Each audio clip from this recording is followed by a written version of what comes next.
Welcome to alpha academy.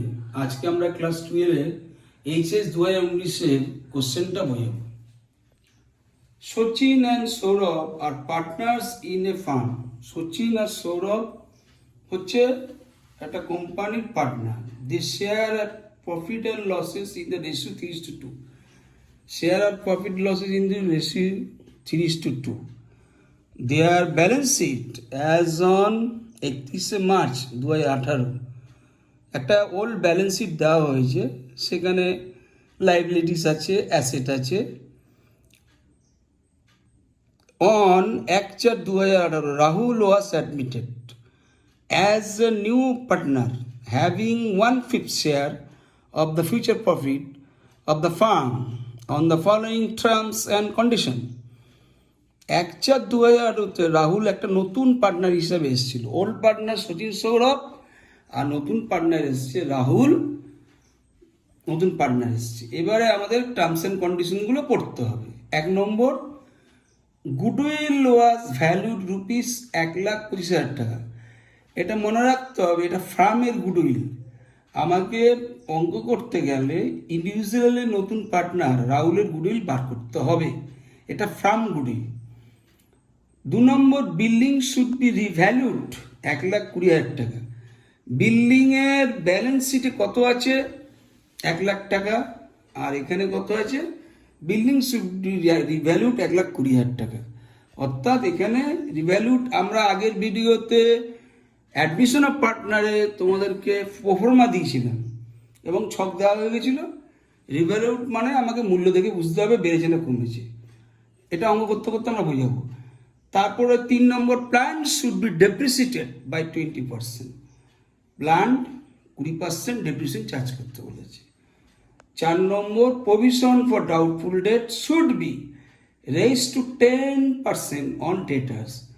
Provision for doubtful debt বেড়ে গেছে 10% on ডেটার্সের উপর 10%।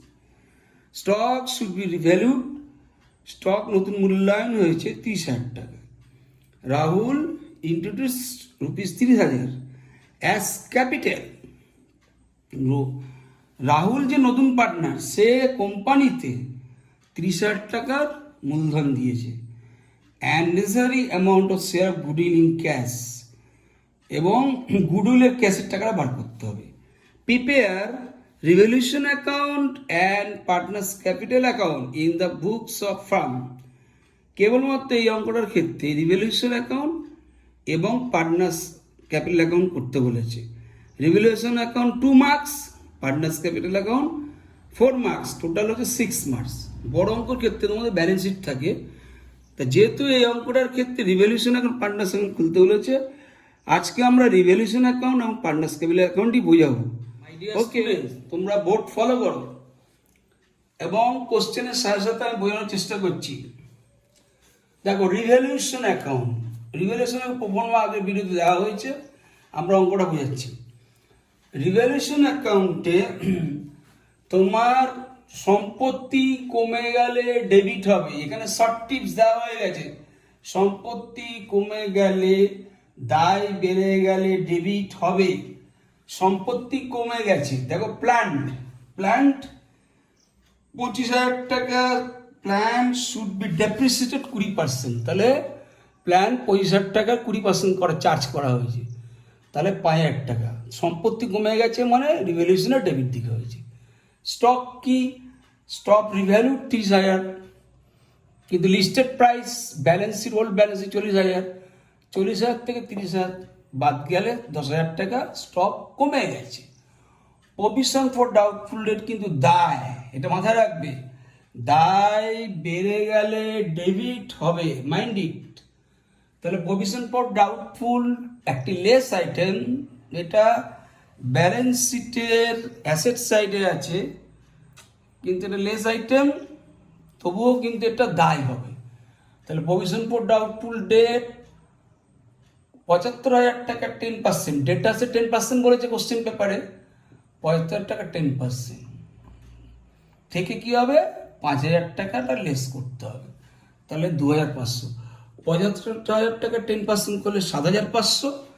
7,500 থেকে যে ব্যালেন্স শিটে যে 5,000 দেওয়া আছে, সেটা লেস করলে 2500, তো আমরা 2500 টাকা বেড়ে গেছি।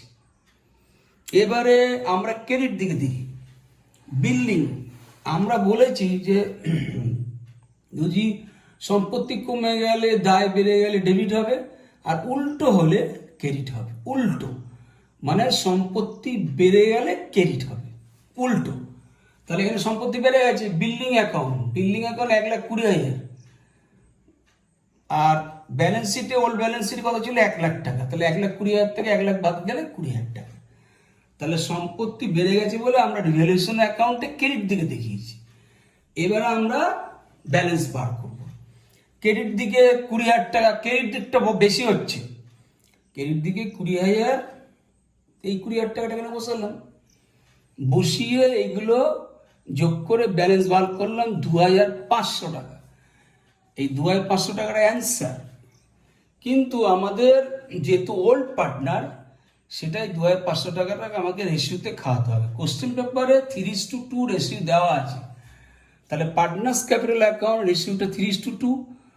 এদিকে ডেবিট দিকে যদি ব্যালেন্স বেরোয় সেটা প্রফিট হয়, তা প্রফিট অন রিজলিউশন, এই 2,500 টাকাটাকে 3:2 আমরা ভাগ করে দেবো। তাহলে সচিন সৌরভ 1,500, 1,000 টাকা ভাগ করা কীভাবে আমরা আগের ভিডিওতে দেখানো হয়ে গেছে। তাহলে আশা করি তোমরা রিভ্যালুয়েশন অ্যাকাউন্ট বুঝতে পেরেছো। এবার আমরা next item partners capital account. Partners ক্যাপিটালে ডেবিট হয়, ডেবিট ক্রেডিট বসে, পার্টিকুলার্স, এগুলো অ্যামাউন্ট রুপিস, এগুলো তো জানোই তোমরা। এবারে পার্টনার্স ক্যাপিটালে সব ক্রেডিট দিকেই বেশিরভাগ আইটেম হবে, ডেবিট দিকে আইটেম খুব কম হয়। ক্রেডিট দিকে item by balance BD opening capital, এটা মনে রাখবে তোমরা। কোশ্চেন পেপারের ওল্ড ব্যালেন্স শিটটা দেখবে, কোশ্চেন পেপারে সচিন 80,000 টাকা, সৌরভ 40,000 টাকা, তাহলে এটা opening capital by balance BD opening capital. Sachin 80,000 টাকা, 80,000 টাকা, সৌরভ 40,000 টাকা। আর একটা এখান দিয়ে জেটটা আনতে হবে, এখানে রেভলিউশন অ্যাকাউন্ট যে প্রফিট 1,500 সচিন, আর সৌরভ হচ্ছে 1,000 টাকা। সেই রিভলিউশন অ্যাকাউন্টে সচিনের ঘরে 1,500, সৌরভের ঘরে 1,000 টাকা। আমরা এইটা মনে রাখবে টেকনিক, ডেবিট দিকে থাকে, তাহলে এটা কিন্তু ক্রেডিট দিকে বসে যাচ্ছে, তাহলে রিভলিউশন ক্রেডিট দিকে বসে গেল। এবার যেটা ভালো, by bank account goodwill treatment. আমরা আগের ভিডিওতে গুডউইল ট্রিটমেন্ট বুঝিয়েছিলাম একটা মাস্টার অঙ্কতে, অ্যাডমিশনের পার্টনার ক্ষেত্রে। এখানে বুঝে নাও, এখানে কেবলমাত্র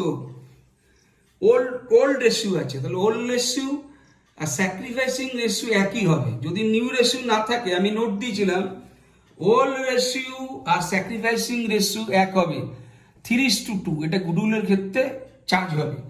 কিন্তু কোশ্চেনটার মধ্যে একটা লক্ষণীয় বিষয়, যে গুডউইল ওয়াজ ভ্যালুড রুপিস 1,25,000 টাকা, অর্থাৎ এটা ফার্মের গুডউইল 1,25,000 টাকা। কিন্তু Rahul as a new partner, আমাকে রাহুলের ইন্ডিভিজুয়ালি গুডউইল বার করতে হবে, আমার ফার্মের গুডউইল দিয়ে অঙ্ক করা যাবে না। কারণ রাহুল যে নতুন পার্টনার এসছে, সে তো এমনি এমনি আসেনি, তাকে কিছু মূলধন দিতে হয়, প্লাস গুডউইলের টাকা দিতে হবে। আমাকে রাহুলের গুডউইল বার করতে হবে। এখানে একটা কোশ্চেন দেখবে, Rahul was admitted as new partner having 1/5 share, 1/5 share, আর গুডউইল ওয়াজ ভ্যালুড রুপিস 1,25,000 টাকা। তাহলে ফার্মের গুডউইল হচ্ছে 1,25,000 টাকা, কোশ্চেন পারা আছে, আর রাহুল 1/5 শেয়ার নিয়ে এসছে, 1/5 ইন্টু 1/5। এবার এটা কাটাকুটি করলে 25,000 টাকা। তাহলে রাহুলের গুডউইল আমাদের 25,000 টাকাটা বেরিয়ে গেল। আমাদের নিউ পার্টনার্স রাহুল গুডউইল 25,000 টাকা বেরিয়ে গেল। এবার আমি ক্রেডিট দিকে দেখি, পার্টনার্স ক্যাপিটালে বাই ব্যাংক অ্যাকাউন্ট, এটা গুডউইলের এন্ট্রি 3:2, কারণ আমি বলা হয়েছে যে ওল্ড রেশিও, যদি নিউ রেশিও না থাকে তাহলে ওল্ড রেশিওটাই স্যাক্রিফাইসিং রেশিও হয়, সেটা 3:2। তাহলে এই 25,000 টাকাটাকে, 25,000 টাকাটা, এই 25,000 টাকাটা 3:2 খাওয়াবে। এটা এসআর মানে স্যাক্রিফাইসিং রেশিও, এসআর মানে স্যাক্রিফাইসিং রেশিও। তাহলে 3:2 25,000 টাকা যদি খাওয়ানো হয়, তাহলে সচিন 15,000, সৌরভ 10,000। রাহুলের কিন্তু কোনো এন্ট্রি হবে না। এবারে কোশ্চেন করে ফলো করো, রিজার্ভ 40,000 টাকা দেওয়া আছে, তাহলে বাই রিজার্ভ অ্যাকাউন্ট ওই 40,000 টাকাটাকে 3:2 এটা ওল্ড রেশিও, ওল্ড রেশিওতেই রিজার্ভ অ্যাকাউন্ট খাওয়ানো হয়। এটা আমরা আগের ভিডিওতে আলোচনা করেছি। তাহলে ওই টাকাটা 40,000 টাকা হলে 24,000 হয়। এবার আরেকটা ভাইটাল আইটেম, কোশ্চেনের শেষের দিকে লেখা আছে Rahul introduce ₹30,000 as capital. Rahul নতুন পার্টনার, সেই নতুন partner capital by bank account হবে। তাহলে নিউ পার্টনার্স ক্যাপিটাল অ্যাকাউন্ট 30,000 টাকা হলো। এখনই রাহুলের এন্ট্রি 30,000 টাকা হলো, সচিনের কোনো এন্ট্রি হলো না, সৌরভের এন্ট্রি হলো না। তাহলে বাই ব্যাঙ্ক দুটোর ক্ষেত্রে হয়। বাই ব্যাঙ্ক অ্যাকাউন্ট গুডউইলের ক্ষেত্রে হয় স্যাক্রিফাইসিং রেশিও, আর by bank account new partners ক্যাপিটালের ক্ষেত্রে হয়। তো এবার আমরা যোগ করব। তাহলে রাহুল 30,000, সৌরভ যোগ করলে 67,000, সচিন যোগ করলে 1,20,500। যেহেতু ডেবিট দিকে কোনো আইটেম নেই, তাহলে এই টোটালটাই এখানে বসে যাচ্ছে, এবং যেহেতু ডেবিট দিকে কোনো আইটেম নেই তাহলে এইটাই ব্যালেন্স। তাহলে টু ব্যালেন্স সিডি, এটা হচ্ছে ব্যালেন্সিং ফিগার বিএফ। তাহলে এটাই উত্তর হবে 1,20,500, 67,000 টাকা আর 30,000 টাকা। তাহলে আমাদের পার্টনার্স ক্যাপিটাল অ্যাকাউন্ট হয়ে গেল, এবং ওয়ার্কিং নোট আমাদের বোঝানো হয়ে গেল। সবসময় মনে রাখবে রিভ্যালুয়েশন অ্যাকাউন্টে কিন্তু সম্পত্তি কমে গেলে আর দায় বেড়ে গেলে ডেবিট হবে, আর উল্টো হলে ক্রেডিট হবে। কারণ এটা অ্যাডমিশন অফ পার্টনার ক্ষেত্রে এই শর্ট টিপসটা যেমন প্রয়োজন, তোমাদের পরে আমি যখন রিটায়ারমেন্ট বোঝাবো এটা কিন্তু প্রয়োজন। ওকে মাই ডিয়ার স্টুডেন্টস, তাহলে আমার ভিডিও যদি তোমাদের ভালো লাগে তোমরা অবশ্যই কমেন্টস বক্সে জানাবে, অবশ্যই শেয়ার করবে, অবশ্যই সাবস্ক্রাইব করবে, যাতে আমি আরো ভালো ভালো তোমাদেরকে অ্যাকাউন্টসের ভিডিও ছাড়তে পারি।